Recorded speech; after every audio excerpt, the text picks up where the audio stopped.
Alors bonjour à tous, aujourd'hui nous commençons une nouvelle série de vidéos sur la chaîne qui concerne des conseils de lecture, donc des livres que je vais lire sur lesquels je pourrais donner un avis personnel et que je pourrais conseiller à ceux qui souhaiteraient peut-être se plonger encore davantage dans tous les trésors de la foi chrétienne et de la foi catholique.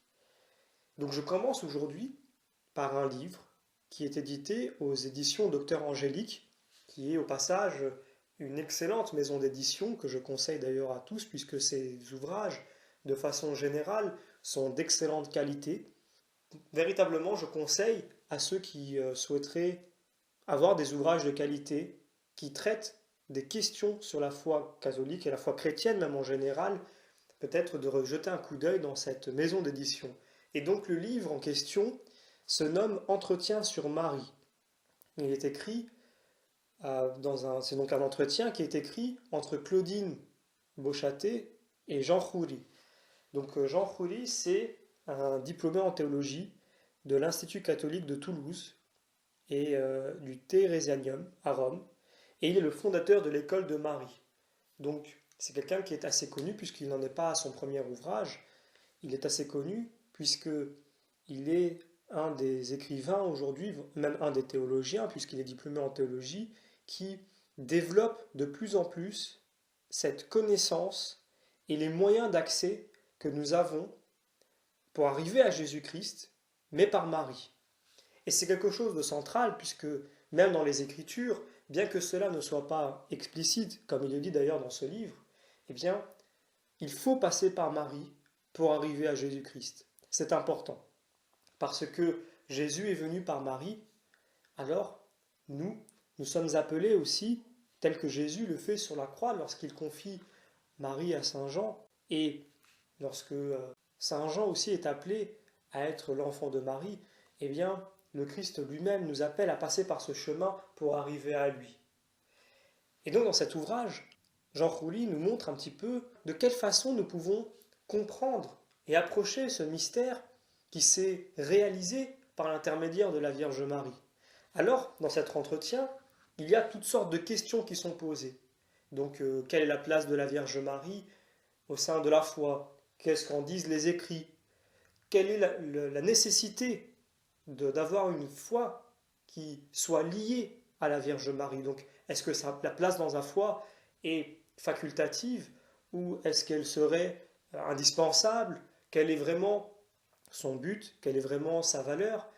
Il y a toutes sortes de questions qui tournent autour justement de la place de Marie, à la fois dans les Écritures, à la fois dans la vie chrétienne, mais aussi à la fois au niveau théologique. Donc en rapport immédiat avec la personne de Jésus, puisque Marie et Jésus sont intimement liés.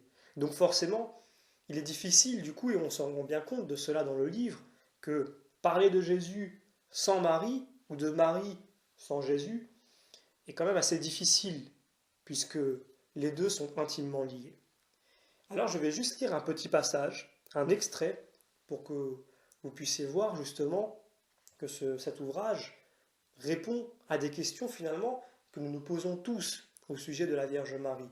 Donc, dans l'entretien, à la page 36, une question lui est posée à Jean Rouly, où il est dit: y a-t-il un danger de rendre un culte exagéré à Marie? Et si oui, comment s'en prémunir? Comment Marie sert-elle au culte rendu à Dieu? Donc ça, c'est une question évidemment qui se pose toujours au sein des catholiques, mais également au sein des chrétiens en général, puisque certes, dans les textes, il n'est pas si difficile que ça finalement de bien discerner et de bien mettre Marie à la bonne place, bien que finalement, même si c'est facile, le mystère reste profond, et on ne finit jamais de creuser, de découvrir tant de choses au sujet de la Vierge Marie, de sa relation avec le Christ, eh bien il n'est quand même pas rare de voir quelquefois des excès. Des excès, non pas dans l'amour que nous pouvons avoir pour la Vierge Marie, mais des excès au niveau de son rang. Alors, voici la réponse qui est dite par Jean Rouly.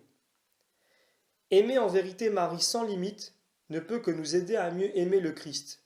Car comme le dit Montfort, quand on frappe à la porte de Marie, elle dit Jésus. Elle n'a d'autre ambition que de nous mener au Christ, nous le faire connaître et nous apprendre à l'aimer lui, car il est notre Dieu. Dieu nous offre Marie pour nous éviter les voies lentes et courtes de nos propres moyens pour aller au Christ. Car nous l'oublions souvent. Le fameux aller directement au Christ, et donc éviter un second médiateur entre Dieu, le Père et nous, est une objection aveugle qui oublie de prendre conscience qu'aller directement au Christ n'est séduisant qu'en apparence. Car en fait, pour le faire, nous utilisons nos propres moyens. Or, nos moyens sont bas, et nos vues sont courtes. Nous avons besoin des mains du Christ pour nous élever à lui, et ces mains, il nous les donne, c'est Marie. Le Christ ne se révèle pas dans la vallée. Il nous invite à monter sur une très haute montagne, et c'est là qu'il se révèle tel qu'il est. Or, cette montagne, c'est Marie, chair dans sa chair. Qui ne mange pas son corps, qui ne s'assoit pas en Marie, comment pourrait-il voir le Christ tel qu'il est? Ses manières de voir et d'aimer ne seront pas transfigurées en celles de Marie. Dans ce sens, il n'y a point de limite dans notre amour pour Marie et dans notre désir de nous approcher d'elle, de compter sur sa prière qui nous élève et nous permet de connaître et d'aimer le Christ selon la modalité divine. Dans ce sens, non seulement il n'y a point de danger, mais au contraire, c'est une nécessité vitale comme on le voit. Marie n'est point facultative. Alors voilà un bref aperçu de l'ouvrage, donc qui est composé d'environ 80 pages, un peu plus de 80 pages, et qui véritablement est un concentré de toutes sortes de questions que l'on peut se poser, non seulement dans l'approche que nous pouvons avoir de la Vierge Marie, mais ensuite, de façon pratique, comment intégrer dans sa foi et dans sa pratique de tous les jours, eh bien, des façons de pouvoir nous approcher du Christ par l'intermédiaire de la Vierge Marie, mais de façon pratique, puisqu'en théorie, ce n'est pas si difficile que ça de trouver des moyens, mais en pratique, comment les mettre en œuvre? Comment faire en sorte que ces façons-là nous correspondent, puisque notre relation au Christ est unique. Donc forcément, si nous devons passer aussi par la Vierge Marie pour arriver au Christ, eh bien, cette façon-là devra nous correspondre. Alors, donc je conseille vraiment vivement cet ouvrage, puisque il y est aussi traité la question de l'intercession, de la co-rédemption, du cœur immaculé de Marie, qui est vraiment là je serai un peu redondant, mais le cœur du mystère. C'est vraiment le mystère dans ce qu'il y a de plus profond, puisque la Vierge Marie, on le sait, et c'est d'ailleurs dit en plus dans ce livre, elle est cette femme qui a dit oui à l'ange. Elle est cette femme qui a aussi pu avoir la capacité d'avoir en elle, de façon matérielle, mais il y a un développement symbolique derrière, de recevoir la parole de Dieu. Alors que juste avant, Élisabeth et Zacharie sont visités eux aussi, et Zacharie n'y croit pas tant que ça. Et il a des doutes. Eh bien, Zacharie, c'est nous. Zacharie, c'est cet homme, ces hommes, chacun de nous, qui n'auront pas été capables finalement de recevoir la parole de Dieu. Mais la Vierge Marie, elle, en a été capable. Elle répond à ce oui de Ève, mais ce oui qui était destiné aux démons, au péché. Là, Marie choisit de dire oui à l'ange. Donc il y a forcément un lien, il y a forcément quelque chose de fort, et je ne vais pas en dire plus pour ne pas, entre guillemets, spoiler le livre, mais ces choses-là sont abordées dedans, et je pense que ça vaut le coup pour un chrétien, soit qui souhaite approfondir ses connaissances qu'il a sur la Vierge Marie, sur la place qu'elle peut avoir dans la foi chrétienne, mais également pour celui qui a des doutes, ou celui qui ne sait pas vraiment quoi répondre à ces questions qui peuvent le tarauder, puisqu'on le comprend aujourd'hui, quand on voit la place de la Vierge Marie dans l'Église, et quand on voit que dans certains courants chrétiens, elle est inexistante, eh bien, il y a forcément des questions à se poser, et les réponses ne sont pas toujours à la hauteur de nos espérances.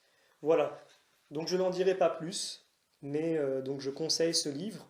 Donc je répète, ça s'appelle L'Entretien sur Marie, donc vous l'avez en titre et dans la description, aux éditions Docteur Angélique, donc qui coûte 10 euros, ce qui est véritablement abordable, très abordable même, pour un ouvrage de cette qualité qui se lit assez rapidement et qui aussi nous donne cette sensation véritablement d'avoir affaire à de la haute théologie.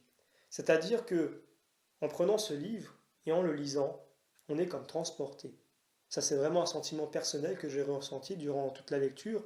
En le lisant, on sent qu'on touche à quelque chose de profond.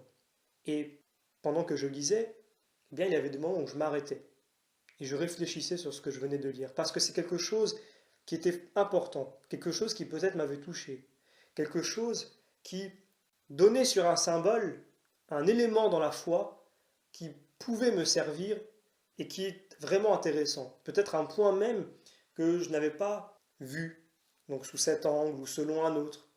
Alors forcément, dès que nous avons la chance de pouvoir être enrichis par le regard d'autrui sur la théologie, puisque véritablement les trésors de la foi sont inépuisables, et donc les lectures de la Bible, les commentaires que l'on peut faire sur la Bible sont absolument inépuisables. Et d'ailleurs, c'est aussi souligné de la part de Jean Rouly dans ce livre, qui le dit qu'on peut relire des passages bibliques autant de fois qu'on le veut durant sa vie, on aura toujours de nouvelles lectures.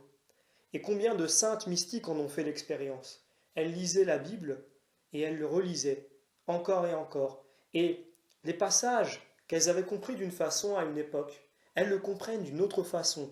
Non pas d'une façon contradictoire ou meilleure, mais d'une façon différente. Parce que la Bible n'est pas un livre. La Bible n'est pas non plus une bibliothèque. La Bible est la parole qui peut vivre en nous. Cette parole, si elle reste sur du papier, elle reste lettre morte. Et si on en fait une étude qui serait un petit peu comme une étude de texte en français, un exercice, eh bien ça resterait une lettre morte. Mais quand on fait en sorte que cette parole qui est écrite sur ce papier vit en nous, alors les interprétations sont adaptées à chacun d'entre nous. Ce livre est vraiment intemporel et il correspond à chacun de nous. Il répond à nos questions, il répond à nos attentes. Et heureusement qu'il y a des théologiens qui ont ce regard sur la Bible, comme Jean Rouly, qui ont eu la capacité justement de toujours nous apporter un éclairage sur des éléments de la Bible qui concernent la Vierge Marie et sur lesquels on n'a pas forcément le réflexe d'y voir justement le symbole de la Vierge Marie. Puisqu'il y a des passages qui sont cités dans ce livre qui, quand on les lit, au premier abord, on ne pense pas à la Vierge Marie. Puis finalement, en lisant ce livre et en faisant le lien avec deux, trois autres passages, on se rend compte que si il y a la Vierge Marie symbolisée derrière aussi, c'est un autre niveau de lecture, puisque la Bible possède plusieurs niveaux de lecture. Donc c'est toujours intéressant de pouvoir s'enrichir grâce à tous ces théologiens qui apportent toujours un regard différent, leur regard sur la Bible qui nous enrichit à nous aussi. Et alors, nous pouvons remercier, en tout cas moi je le fais puisque j'ai lu le livre et je vous le conseille, Jean Rouly de cet ouvrage, qui n'est pas d'ailleurs le seul, mais je n'ai pas encore lu les autres qu'il a pu écrire. Je sais qu'il a écrit d'autres livres aussi sur la Vierge Marie, puisque cela semble être véritablement son domaine de prédilection. Il y a un autre livre que je lirai, sur lequel je donnerai un avis, qui s'appelle l'Alexio Divina, l'école de Marie. Donc, une fois qu'on a lu ce livre-là, ou un autre de ces livres, on a véritablement l'envie de lire les autres.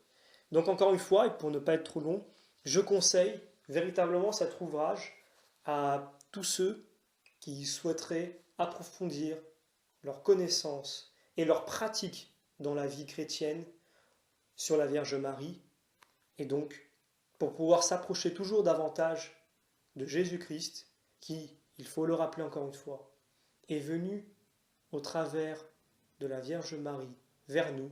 Alors nous aussi, par l'intermédiaire de la Vierge Marie, nous pouvons arriver au Christ.